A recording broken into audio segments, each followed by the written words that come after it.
আসসালামু আলাইকুম।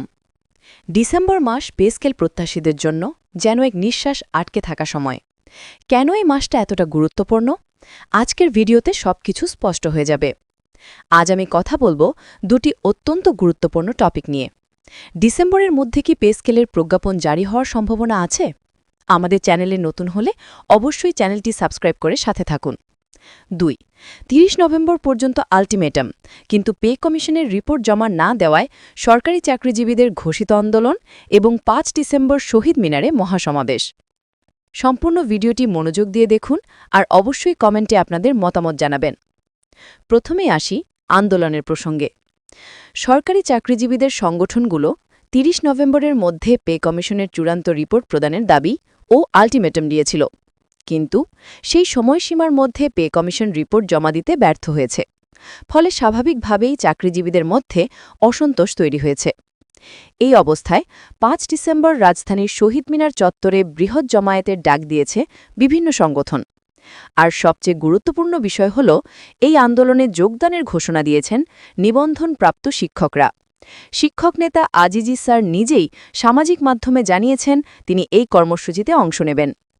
এখন প্রশ্ন, এই সব কিছুর মাঝে ডিসেম্বরের মধ্যে প্রজ্ঞাপন জারির আদৌ কোনো সম্ভাবনা আছে? এবার আসি মূল আলোচনায়। ডিসেম্বরে কি পে স্কেল? আজ ইতিমধ্যে ৪ ডিসেম্বর, কিন্তু এখনও পর্যন্ত পে কমিশনের পূর্ণাঙ্গ রিপোর্ট জমা হয়নি। যদি ডিসেম্বরের শেষ সপ্তাহে অথবা ২০ ডিসেম্বরের পর পে কমিশন রিপোর্ট জমা দেয়, তাহলে বাস্তবিকভাবেই ডিসেম্বরের মধ্যে চূড়ান্ত প্রজ্ঞাপন অসম্ভব। কারণ খুবই পরিষ্কার, পে কমিশন ৪-৫ মাস কাজ করেছে। ওই রিপোর্ট হাতে পাওয়ার পর সংশ্লিষ্ট মন্ত্রণালয়কে যাচাই, সংশোধন, অনুমোদন এবং প্রশাসনিক প্রক্রিয়া সবকিছু মিলিয়ে সময় নিতেই হবে। এটা ২-৪ দিনের কাজ নয়। এমনকি যদি সর্বোচ্চ গতিতেও কাজ করে, ডিসেম্বরের ভেতর প্রজ্ঞাপন দেওয়া প্রায় অবাস্তব। তাহলে কি হতে পারে সামনে? ডিসেম্বরে প্রজ্ঞাপন না হলে জানুয়ারি থেকে আরও কঠোর কর্মসূচি ঘোষণা দেওয়ার কথা জানিয়েছেন চাকরিজীবী সংগঠনগুলো। আমরা চাই পে কমিশন দ্রুত রিপোর্ট জমা দিক এবং মন্ত্রণালয়ও সর্বোচ্চ গতিতে কাজ করে এই প্রজ্ঞাপন বাস্তবায়ন করুক। কেন সরকারি চাকরিজীবীদের প্রত্যাশা এত বেড়ে গেছে? এর পেছনে একটি সময়রেখা আছে। শুরুতে দাবি ছিল শুধু মহার্ঘ ভাতা। সরকার সেটি ১৫ ভাগ বাড়িয়ে বিশেষ সুবিধা দিল। কিছুদিনের মধ্যেই ঘোষণা হল নতুন পে স্কেল গঠনের ৬ মাসের মধ্যে রিপোর্ট দেওয়ার টাইমলাইন।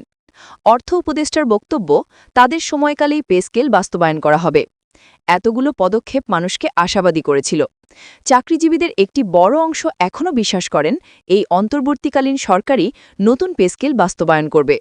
তবে বাস্তবতার জায়গা থেকে বললে, পে কমিশন যদি ডিসেম্বরের শেষ দিকে রিপোর্ট জমা দেয়, তাহলে ডিসেম্বরেই প্রজ্ঞাপন প্রায় অসম্ভব।